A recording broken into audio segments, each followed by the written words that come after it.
시골에 조그만 교회에서 고생하면서 아주 어렵게 목회하는 한 목사님이 신학교 다닐 때 자기보다 공부도 못하고 또 신앙생활도 자기만 못한 그런 목사님이 큰 교회에서 목회하는 걸 보면서 은근히 속에 심통이 나가서 하나님께 기도했다고 합니다. 하나님, 내가 학교 다닐 때 신앙도 좋고 공부도 더 잘했는데 나는 이렇게 조그만 교회에서 고생하게 하고, 저는 학교 다닐 때 시원찮고 공부도 못했는데 이렇게 큰 교회에서 저렇게 목회하게 하셨습니까? 하나님이, 내가 내게는 내 자식에게 복을 주려고 그렇게 생각하고 있는데 넌 어떻게 생각하느냐, 그렇게 하나님이 응답하셨다는 얘기를 제가 직접 들었습니다. 저도 이만큼 살고 보니까요, 내가 복 받는 것보다 내 자식들이 복 받았으면 좋겠어요. 사실이에요. 내 자식들이 나보다 더 복을 받고 살았으면 좋겠어요. 그래서 제가 늘 새벽마다 기도할 때, 우리 아이들 보고 기도할 때 다른 기도 안 해요. 예수 잘 믿는 복 받게 해달라고. 그 예수 잘 믿는 게 뭐냐?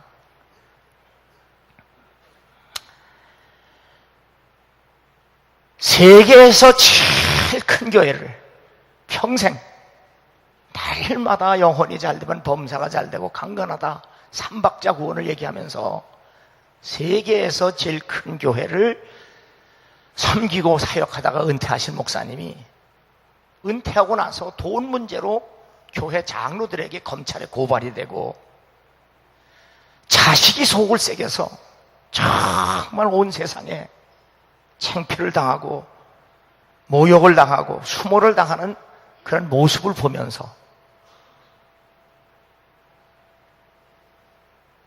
한번 생각해 보세요. 또 우리나라의 최고의 재벌이, 그 딸이 여자로서는 또 여자, 참 먹고 할 일도 없어요. 여자 중에 또 제일 돈이 4번째 많대요, 딸은. 그런데도 자살을 했어요. 그 아버지의 수많은 재산을 전부 물려받을 외동아들은 이혼을 했어요. 자, 여러분 어떻게 생각하세요? 성경은 이렇게 말하며 너희는 마음에 근심하지 말라. 하나님을 믿으니 또 나를 믿으라. 내 아버지 집에 거할 곳이 많도다. 내 아버지 집에 거할 곳이 많다는 말은 물론 하나님 나라예요. 이 말을 의역을 하면 하나님의 해결 방법은 참 많다, 다양하다, 그 말이에요. 응?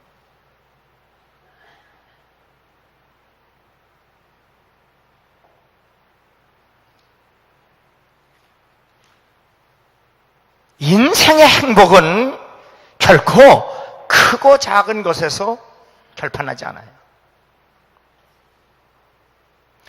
인생의 행복은 많고 적은 것으로 비교되지도 않아요.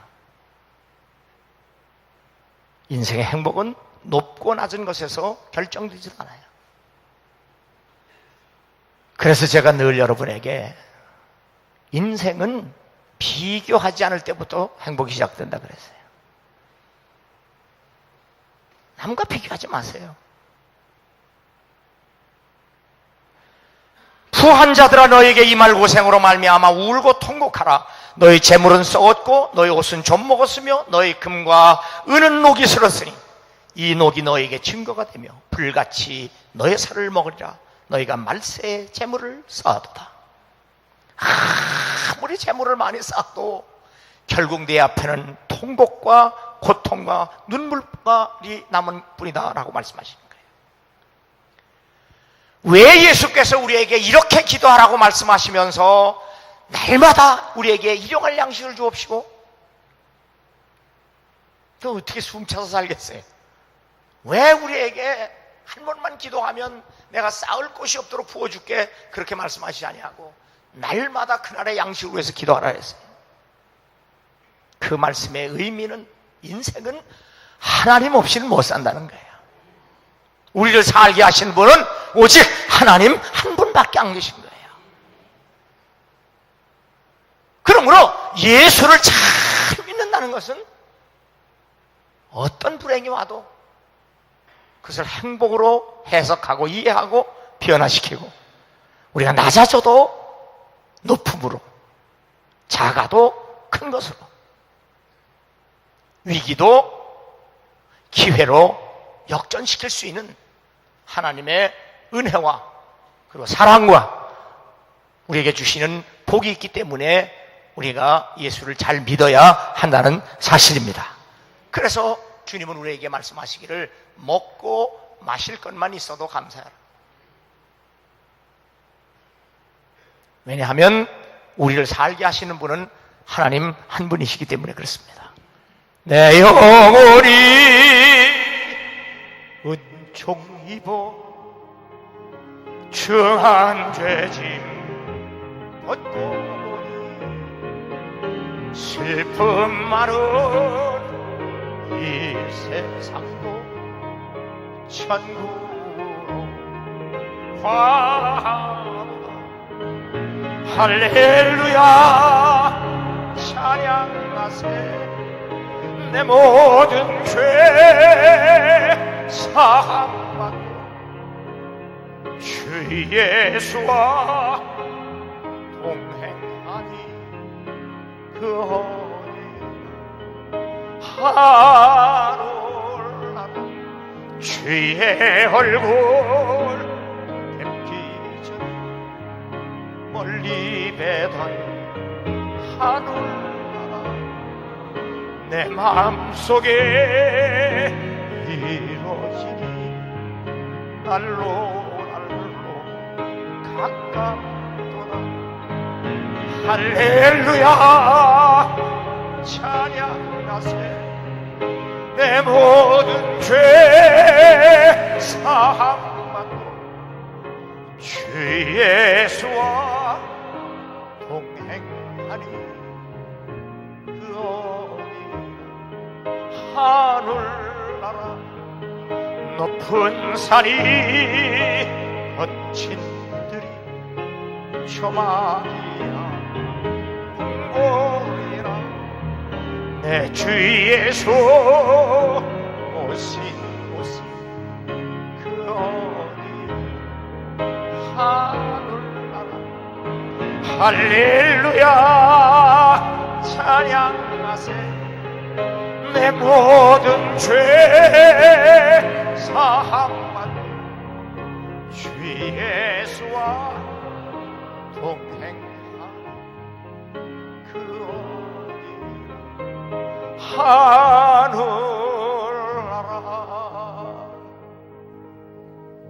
어떤 거지 아버지하고 거지 아들이 산기슭을 넘어가다가 양지바른 곳에 앉아서 옷을 벗어서 이를 잡다가 마을에서 불이 나니까 아빠 저 집 불 나요. 그때 아버지가 쳐다보더니 다 애비덕인 줄 알아라. 뭔 말인지 못 알아듣겠어요? 우린 불날 집도 없잖아요. 그러니까 불나는 거 걱정하지 마라. 그게 다 애비덕이란다.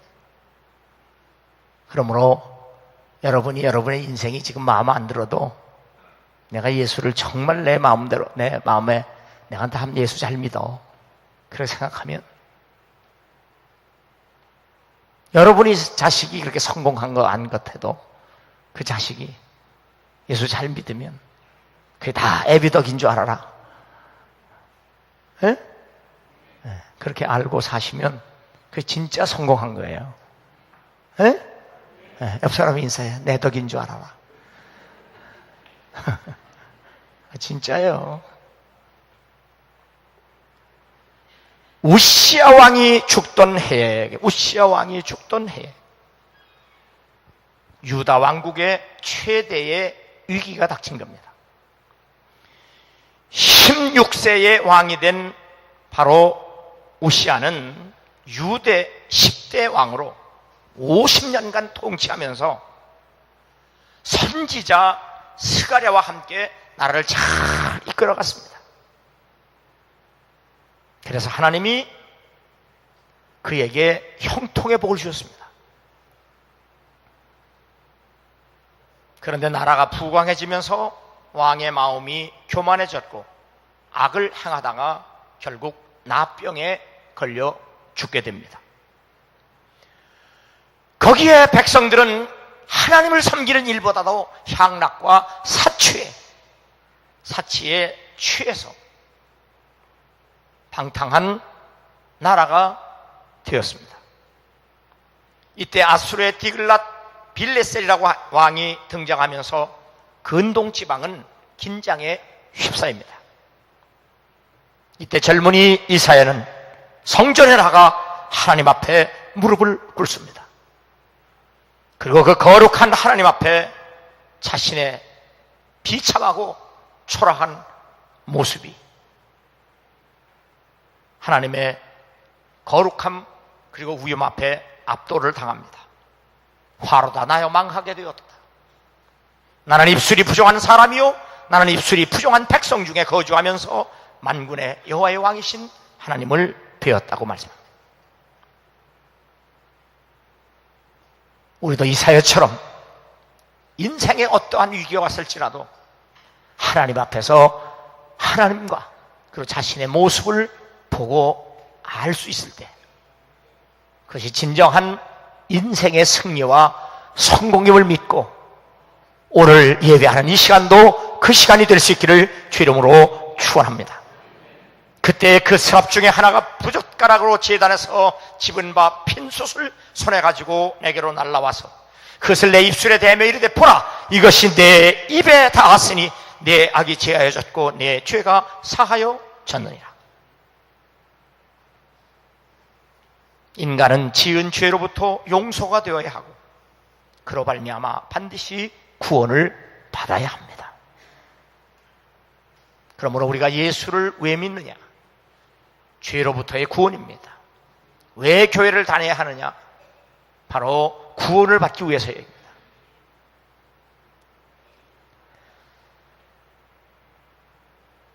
예수께서 12제자를 불러 모으사 모든 귀신을 제어하며 병을 고치는 능력과 권위를 주시고 하나님의 나라를 전파하며 앓는 자를 고치게 하려고 내보내셨다고 누가복음 9장에 말씀합니다.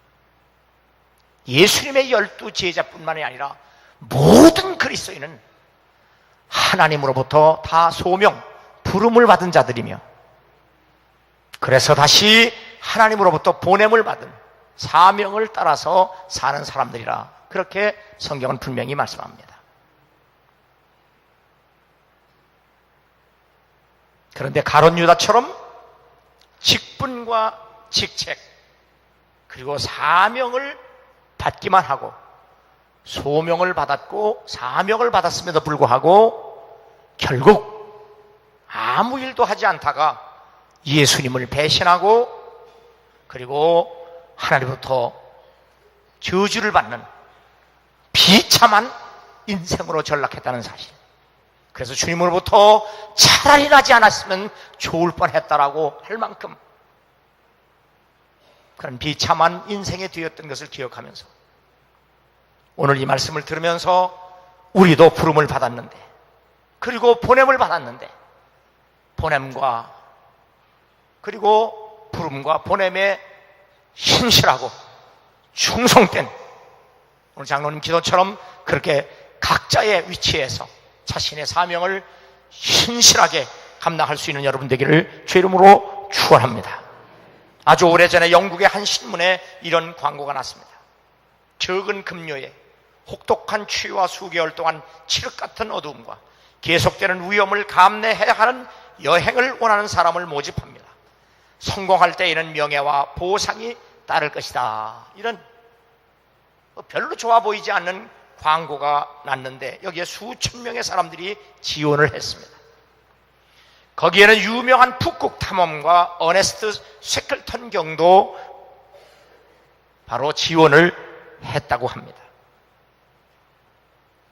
워런 유어스비라고 하는 분은 만일 예수님이 이 시대에 이 땅에 오셔서 내가 교회를 세웠는데 바로 이러한 사람이 필요하다라는 광고를 냈다면 어떤 광고를 내셨을까?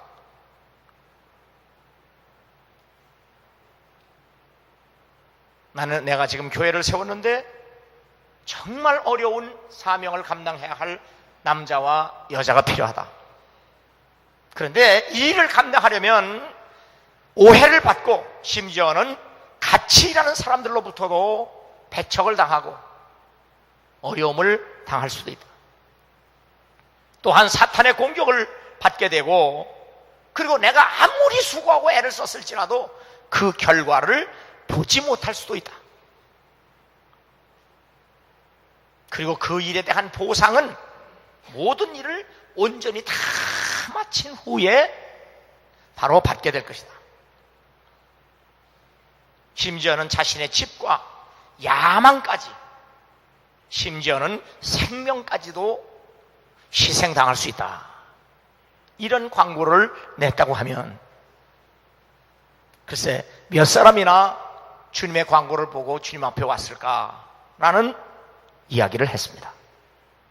그런데 성경에 보면 예수님은 실제로 그렇게 제자들에게 말씀하셨습니다. 누구든지 나를 따라오려거든 자기를 부인하고 자기 십자가를 지고 나를 따를 것이니라.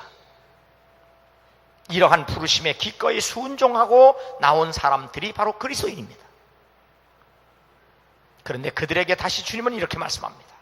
나와 복음을 위하여 형제나 자매나 어머니나 아버지나 자식이나 전토를 벌인 자는 현세에 있어 집과 형제와 자매와 어머니와 자식과 전토를 100배나 받대. 자, 다 버린 것보다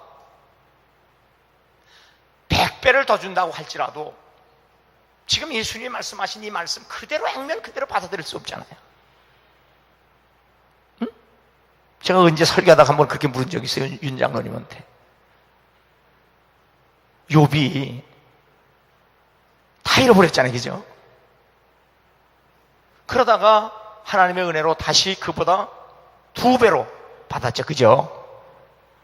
그래서 장로님 보고 지금 있는 거 다 잃어버리고 믿음 잘 지켰다가 하나님한테 100배를 받는 게 더 낫지 않느냐. 나 지금 이대로 어쨌든. 그죠? 한번 옆 사람 물어봐요. 궁금하니까. 너는 어떻게 생각하냐 물어보세요. 지금 거 다 잃어버리고 신앙 잘 지키면 하나님이 10배 주고 100배 준다는데 그게 더 좋겠냐 물어봐요. 혹시 부부싸움 잘하는 사람들은 그럴 수도 있어요. 주님이 아무리 말씀하셨을지라도 이 말씀을 액면 그대로 우리가 받아들이기 어려워요. 왜냐하면 성경에 보면 부모는 우리의 공경의 대상이고 자식은 사랑의 대상이며 물질은, 재물은 우리의 사용의 대상이에요. 부모도 자식도 재물도 결코 버릴 수 있는 것이 아니에요. 성경도 버리지 말라고 했어요. 근데 왜 주님은 이걸 버리라고 했을까? 이게 무슨 말이십니까?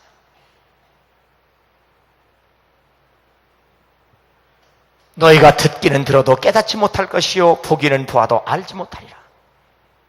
이 말씀은 하나님이 주신 말씀을 우리가 인간적인 변에서 액면 그대로 받아들일 수가 없다는 얘기예요. 왜? 깨닫지를 못해서, 알지를 못해서. 그럼 이 말씀은 무슨 말씀이냐? 우리의 눈이 열리고 귀가 열리면, 그래서 깨닫고 알고 보면 우리에게 하나님이 주신 부모, 자식, 재물을 다 버림의 대상이 아니라 바로 우리 삶의 우선순위의 대상이라는 사실이에요. 삶의 우선순위를 얘기하는 겁니다. 하나님보다 부모를 더 사랑할 수 없습니다. 부모보다 부모를 하나님보다 더 잘 섬길 수 없어요. 자식도 내가 난 자식일지라도 하나님보다 더 사랑할 수 없어요. 하나님이 주신 재물일지라도 그 재물을 하나님보다 더 귀하게 여길 수 없어요. 우리는 마음과 뜻과 정성, 심지어 목숨을 다하여 하나님을 사랑할 때 바로 하나님은 우리에게 부모도 공경할 수 있는 은혜를 주시고 자식도 사랑할 수 있는 복도 주시고 그리고 우리가 사용할 때 필요한 넉넉한 재물도 채워 주실 줄 믿습니다. 너희는 그의 나라와 그의 의를 구하라. 그리하면 내게 필요한 모든 것을 내가 더하여 주시라. 영혼이 잘됨같이 범사가 잘되고 강건케 해 주시리라. 하나님의 변함없는 약속입니다.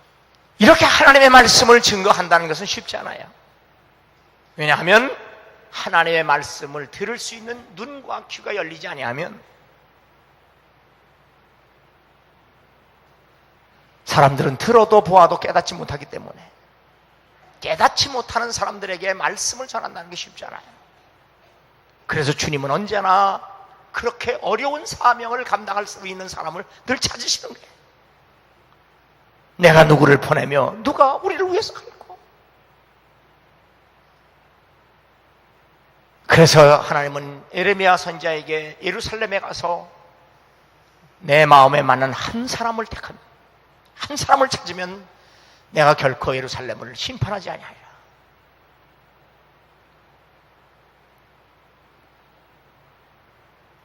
하나님은 아무리 인간이 강팍하고 아무리 완악하고 아무리 죄 가운데 빠졌다고 할지라도 결코 포기하지 않는다는 사실을 우리는 성경을 통해서 우리에게 분명히 말씀하고 있습니다.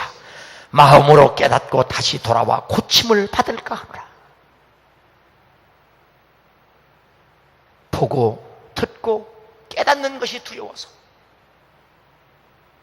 저도 실제로 어느 교회 부흥회 가봤더니 한 번 듣고 안 와요.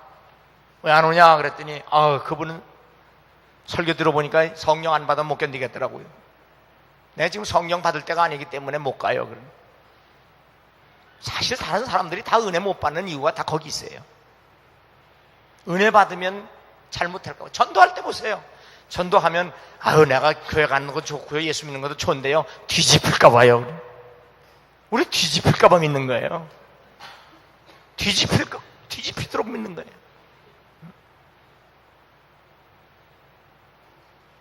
이번에 아까 조금 전에 얘기했던 그 큰 교회 목사님이 그냥 돈 문제, 자식 문제로 지금 어려움을 당하는데 매일 잘 된다는 설교하고 꿈꾸면 기적이 일어난다고 그러더니 이번 주 설교는 물과 성령으로 거듭나지 아니하면 그랬더라고요. 그렇죠?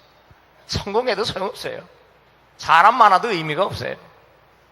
출세해도 소용없어요. 우리는 물과 성령으로 거듭나서 구원받아야 돼요.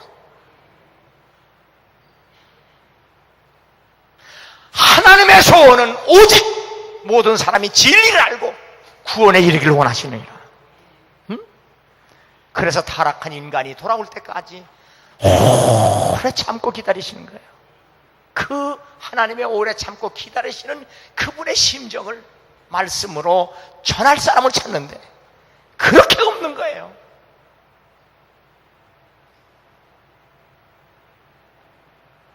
바로 그때에 내가 이르되 내가 여기 있나이다 나를 보내소서.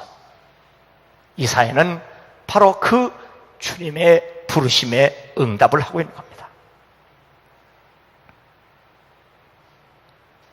거듭 말씀드리지만 하나님의 말씀을 전하기 위해 선뜻 나선다는 것 쉽지 않습니다. 이사야 선지자는 이스라엘 백성들에게 말씀을 전하기 위하여 얼마나 많은 수모와 멸시를 당했는지 모릅니다. 종교개혁자 마틴 루터가 부패한 교회가 싸우기 위해 하나님 앞에 이렇게 기도합니다.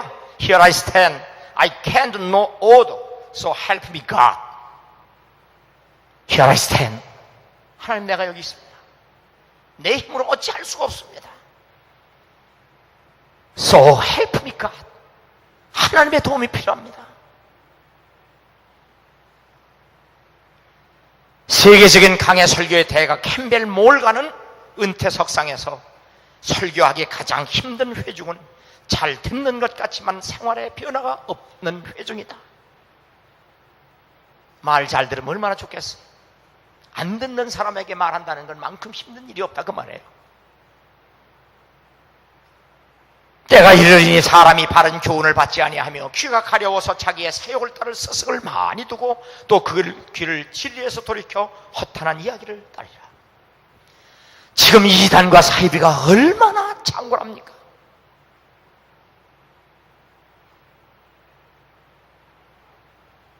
남편은 아버지 하나님으로, 아내는 어머니 하나님으로, 남편은 밤의 하나님으로, 아내는 낮의 하나님으로. 요즘 별난 종류의 하나님이 많아요.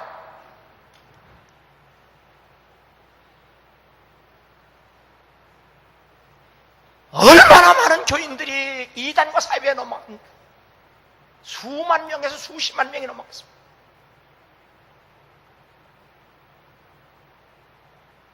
사람들이 하나님 말씀을 듣기 싫어하기 때문에 그래서 듣기 싫어. 그래서 어느 세대나 마찬가지로 말씀을 전한다는 일이 쉽지가 않습니다.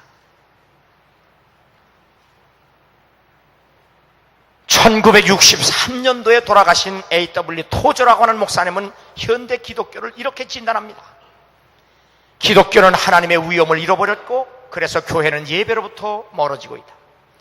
사도신경과 교리를 여전히 붙들고 있음에도 외경심, 경이감, 두려움과 기쁨을 잃었다.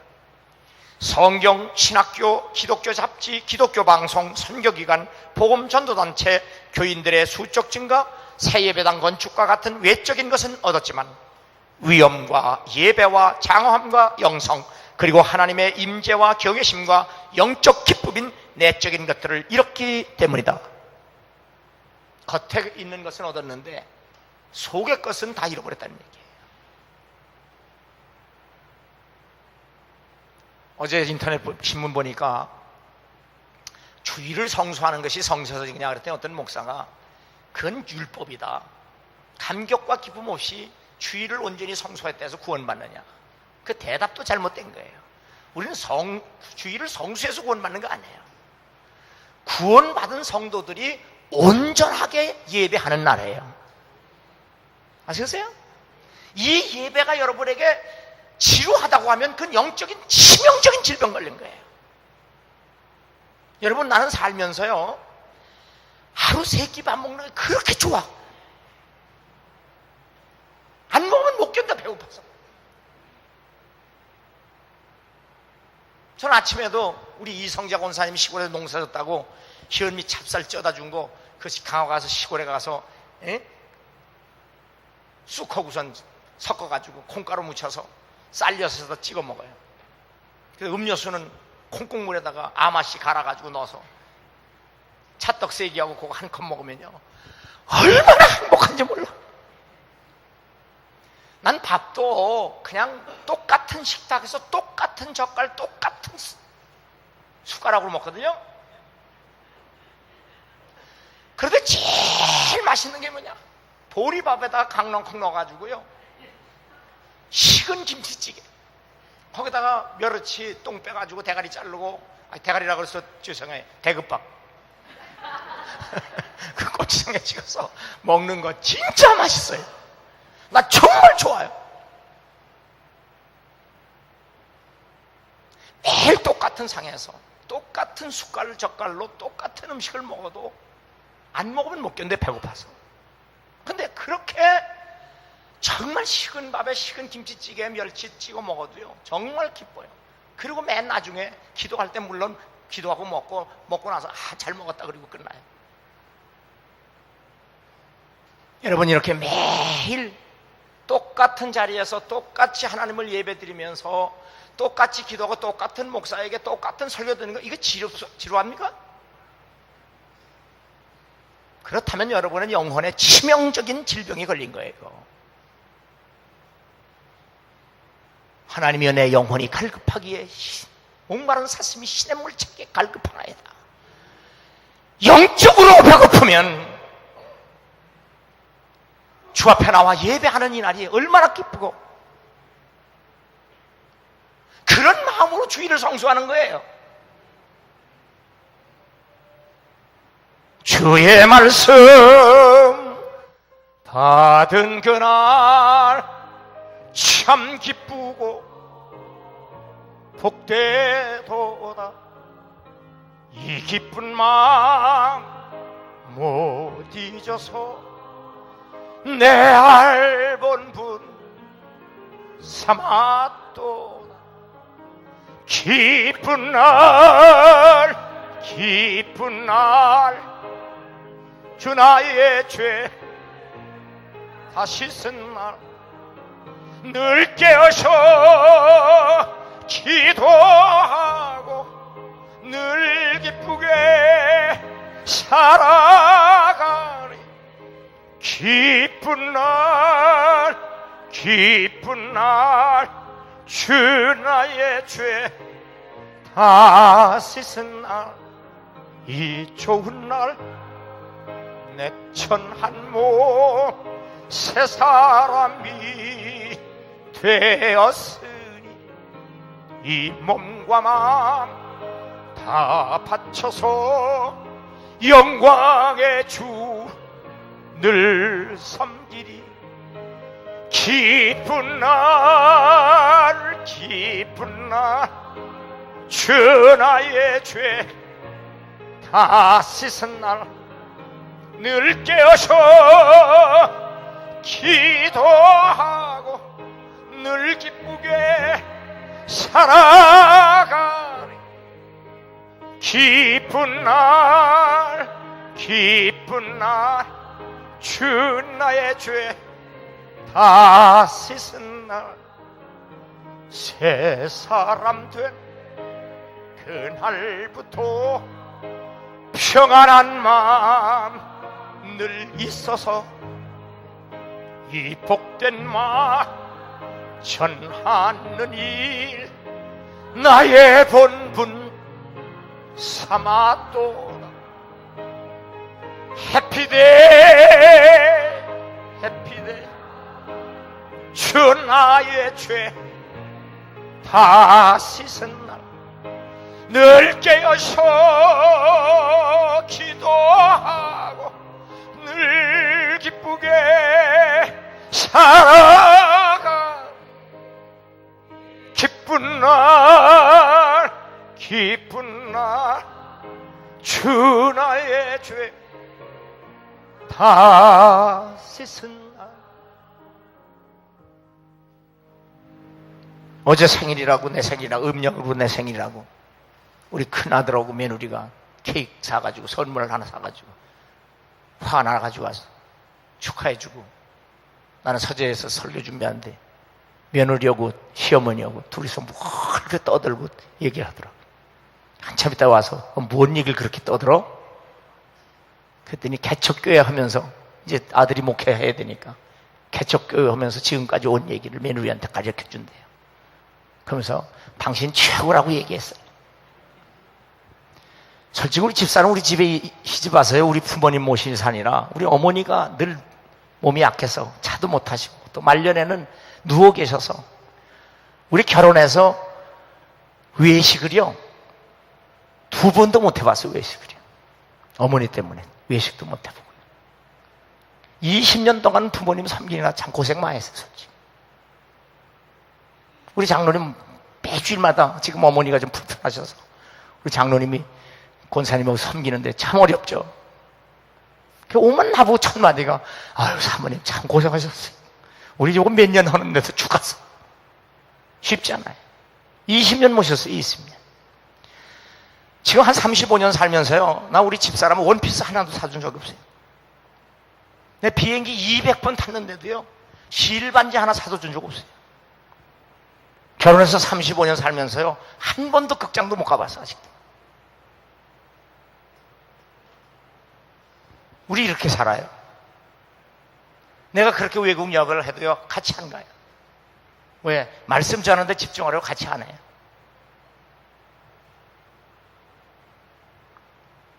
그래도 아직까지 싸워보고 살아본 적도 없어요.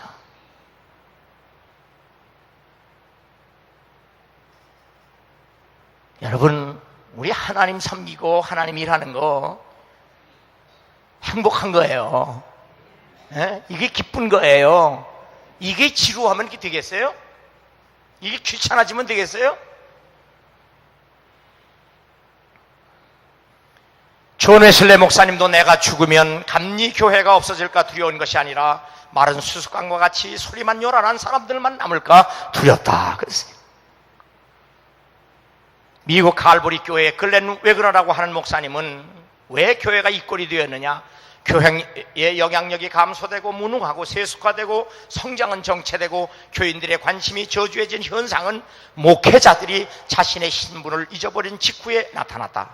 목회자들의 탐욕, 권력욕, 쾌락에 대한 갈망이 그 이유가 되지 않을까? 저는 이 말씀을 부끄럽지만 솔직하게 여러분에게 말씀합니다. 바로 오늘날 교회가 이 꼴이 된 것은 나를 비롯해서 목회자의 책임이 크다, 그렇게 지적을 합니다. 참으로 끔찍한 진단이 아닐 수가 없습니다. 오래전에 미국의 존 라이스 목사는 이렇게 설교합니다. 거듭 말씀드리지만 목사로서 부끄럽지만 그대로 말씀합니다. 강팍한 것은 죄인들이 아닙니다. 심각한 문제는 설교자들이 강팍하다는 겁니다. 교회학교 교사, 침례교회 집사, 감리교회 감독, 그리고 장로교회 장로가 완악합니다. 저는 한 사람을 전도하고 술주정뱅이나 창녀를 회개시키는 것이 한 사람의 설교자를 불타게 하는 것보다 훨씬 쉽다는 것을 깨달았습니다. 여기 교사, 집사, 감독, 목사는 각 교단의 목회자입니다.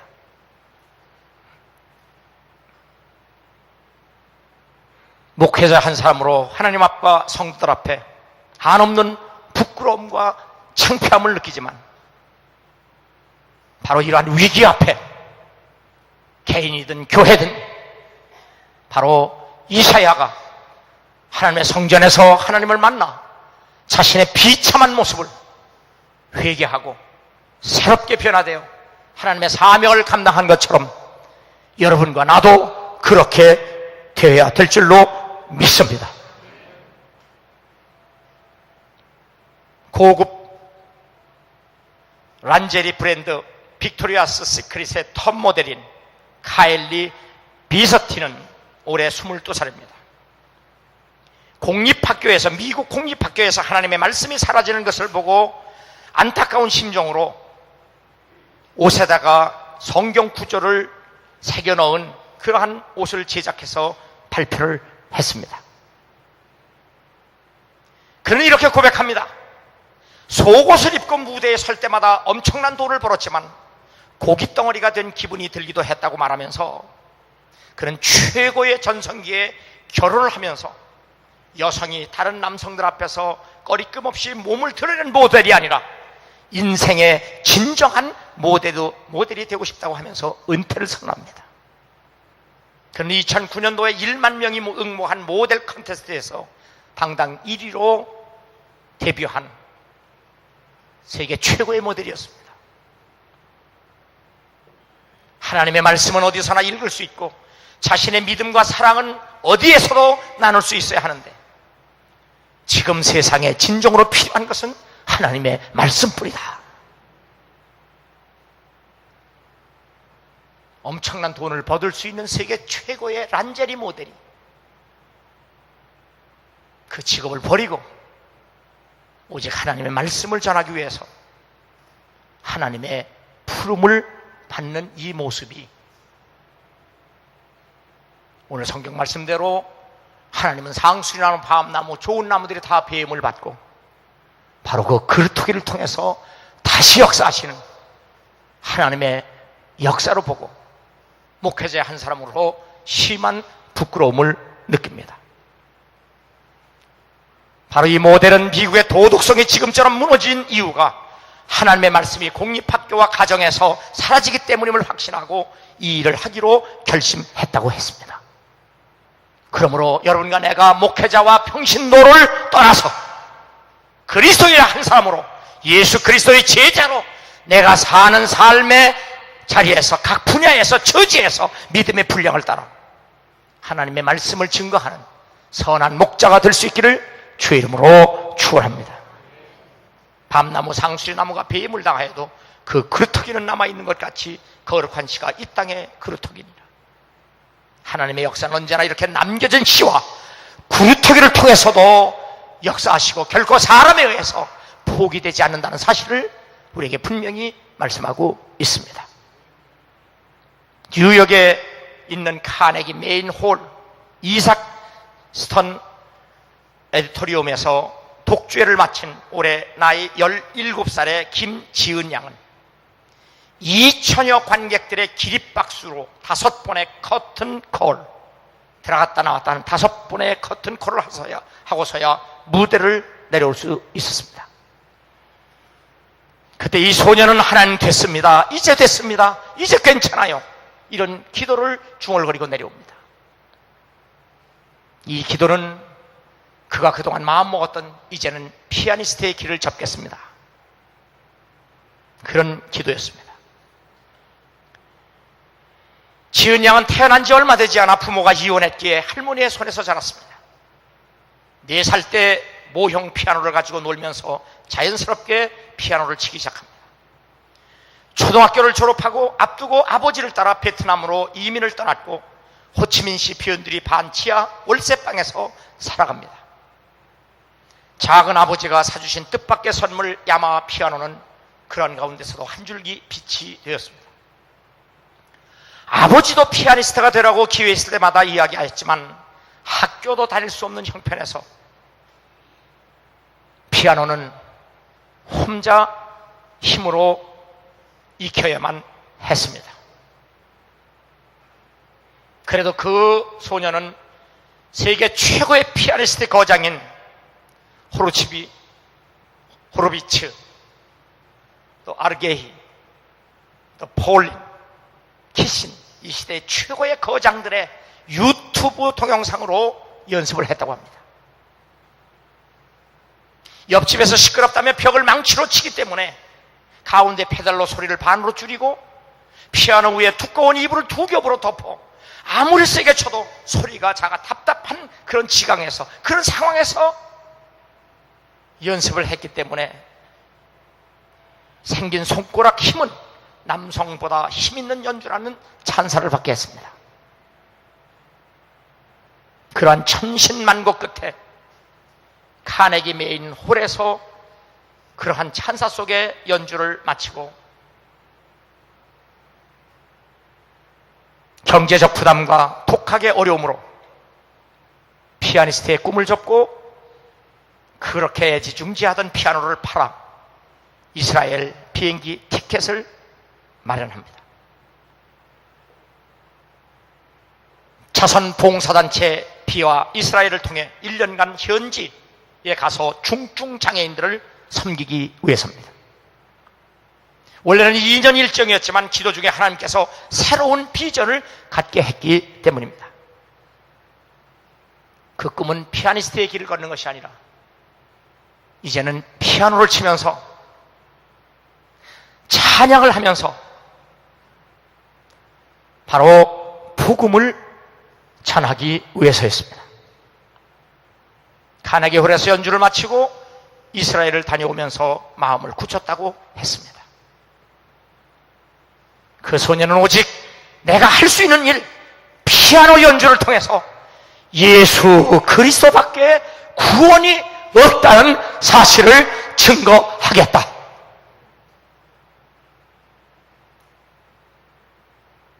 소년원이나 군대, 병원이나 학교 등을 찾아가 연주하고 싶다. 내 꿈을 이루는 것보다 주님이 기뻐하시는 일을 먼저 하기로 했다. 나를 다 내려놓고 기도하면서 하나님께서 기뻐하시는 길로만 가고 싶다.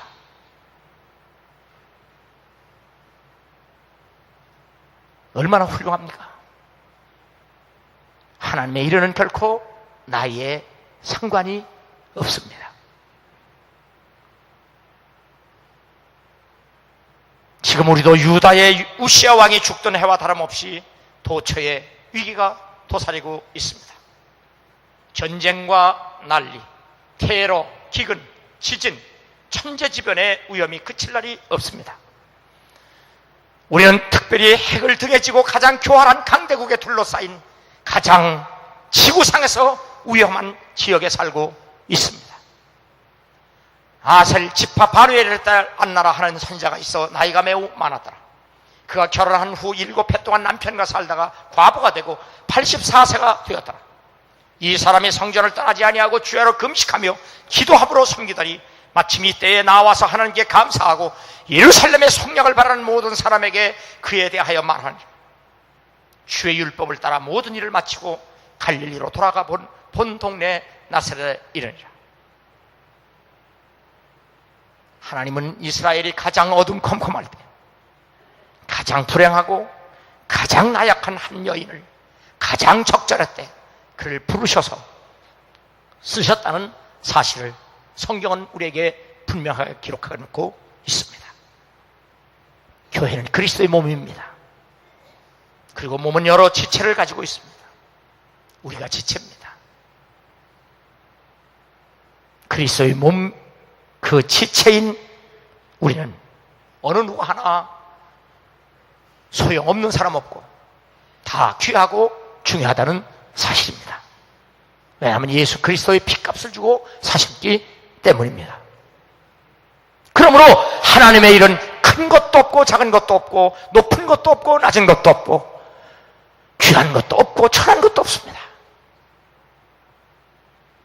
주님을 위한 길은 일은 다 귀하고 다 위대한 일입니다. 그래서 The Great Commission 그렇게 말하고 있습니다. 그러므로 여러분과 나는 언제 어디서나 주님으로부터 부르심을 받았고 보내심을 받은 자로서